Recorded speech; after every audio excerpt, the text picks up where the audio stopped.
problem for them. And right now, as you know, SAS 70 is what a lot of people have heard in terms of cloud. But right now, actually this month, there is a new regulation or compliance that is being put in place. It's called the SSA E16, which actually is a more rigorous and more comprehensive standard to make sure that everybody who's providing software as a service complies in the same manner and is better audited by third-party auditors. So it is becoming mainstream.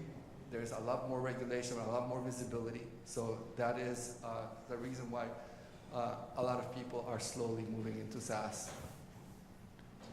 Brilliant. Yeah. I agree with everything Young said. To make all of this happen, we have to improve our standardization so that as we get more and more adoption, the standardization have to be there. Okay. Yeah. Was the essence of your question about whether distance matters? Was that the point? That's the essence of the question. Yeah. Whether distance matter, whether you feel more secure locally. I think Young answered you. Yeah. Yes. Maybe I can clarify that we have an application that is HR, Workday, that is, we really don't know where it's hosted. Workday takes care of it, and it's rolled out in 40 countries. Right. So I think. Good.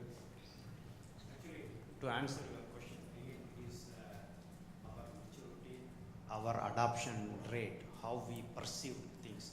So what happened in particular company, they outsource their service to a company here, a big consulting company, and they used to deliver the service from US over a period of say 3 years. Then after 3 years, then they are outsourcing internally to other countries.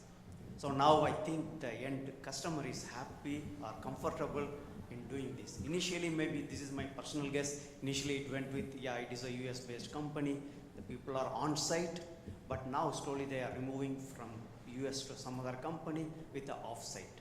So as I said, it is maturity and how we perceive, how we are comfortable, slowly we are moving in that direction.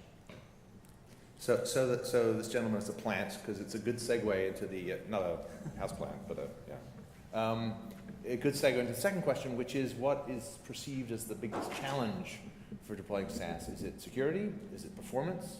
Is it risk? Or is it a lack of control? Open to the audience, please.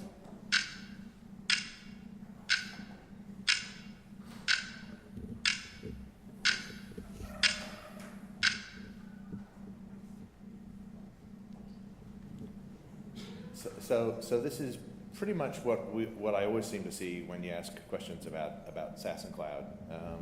There's sort of some percentage of the folks sort of go to performance, risk, and lack of control, but it's always kind of security that ends up being the issue. And I must confess, I tend to think of it as kind of table stakes increasingly, but I'm curious from your guys' perspective, kind of how you view security when you think about cloud and moving to the cloud.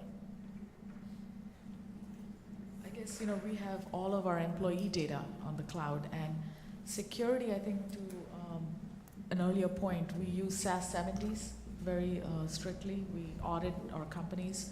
The key, even more than security, is data ownership. Data is in the cloud.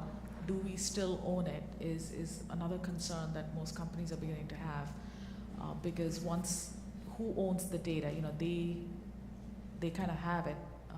So hand in hand, but I think it's, again, when we talk about document management, more validated systems in the life sciences space, there I think we have more concerns, but CRM and HR seems to be pretty okay. Yeah. Please. Yeah, that is a similar case. We have our HR data on the cloud and also CRM on the cloud. So I think so far it is accepted in our company. Yeah. We have our Salesforce data on the cloud, so we have the same kind of securities. Yeah. Question here? I've heard the Workday being implemented in 40 countries and all. So do you guys see any challenges, like labor laws, US labor laws, being different, and obviously Europe have their own, personal, loss, all that thing. So will it take a lot of work to standardize, go through all that, or it's a seamless, implementation? No, very good point. So it took us about, I would say about 18 months to get it all rolled out in 40 countries. We did it phased approach. Definitely you have, but I think the way, again, the whole flexibility, like Workday, the software that we used, which is a SaaS-based app, they have a lot of flexibility in templatizing. So you can create local templates and still use, global business processes and then localize it. I have a comment to make over here. In many RFPs where they're looking for SaaS-based solutions for specifically for regulated applications, I think sponsor organizations seem to be more forgiving about the SLAs to their internal IT organizations, and the expectations when it comes to a vendor is extremely high. I mean, in terms of almost near zero data loss. That's something that even an internal IT organization cannot assure that kind of level of data security. I'm just wondering what your thoughts are on that. No, good point. And that's why I think if you look at the data in life sciences, the core validated processes, there's still inertia. Like there are alfresco document management. I think there's SaaS out there. But again, everybody's a little hesitant to go in that. I think the quality organizations, I don't know if anybody's from quality over here, but we work with them a lot. I'm in IT, but they have, in life sciences, they're very, very demanding in terms of processes. So to your point, yes, I don't think the quality organizations in life sciences are ready for that leap, but definitely Salesforce, I think sales and marketing are ready, HR is definitely ready. But I think we just need to show, the industry needs to show more robust processes. Yeah. I do think it's interesting. I mean, I've worked with a lot of manufacturers' data centers, and I've seen internal security measures, frankly, that would make your hair curl. Right? I mean, they're not always very good. And I tend to think, actually, that because security is such a key component of a cloud vendor, that you shouldn't necessarily assume that your internal security is any better. It may, in fact, be worse than that of the cloud supplier. So, yeah? One comment I wanted to make in terms of data security and all that, like Priya mentioned, there are some divisions of your organization that are not ready. And one of the things that, at least from the take point, we've always offered what we call hybrid solutions, where part of it is on-premise and the other part is out in the cloud. So whatever makes sense to be out in the cloud, we'll put it out in the cloud. Whatever is on-premise, we'll put it on-premise. And this is something that we've worked, I've been in collaboration for over 10 years, and we've worked on this idea quite a bit, but there was a low adoption rate initially. Now, because of how the industry has shifted and we have better technology and all out there, even SAP, I was at Sapphire not too long ago, and they're touting on-premise, on-demand, on mobility. Right? That's what they're touting. So if you have concerns about your data being out in the cloud, you can put portions of it in the cloud and keep some on-premise. Or even on the cloud, it depends on the service level that you want. On the cloud, you can keep your data on dedicated servers as well, right?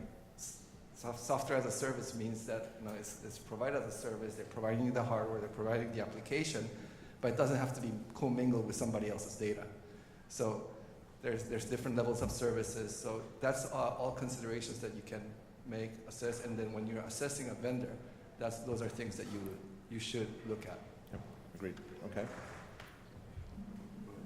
Yeah, I was just on the same follow-up note. Security, to me, in the cloud is less of a concern than accountability. And even with some of our clients now, they're getting somewhat specific of what continent that cloud hovers over, mostly for legal jurisdiction.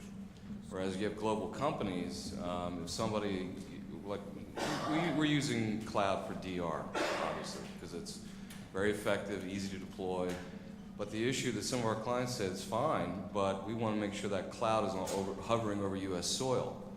In the case of you as a vendor, if something happened to you, a disaster, an acquisition, you go out of business,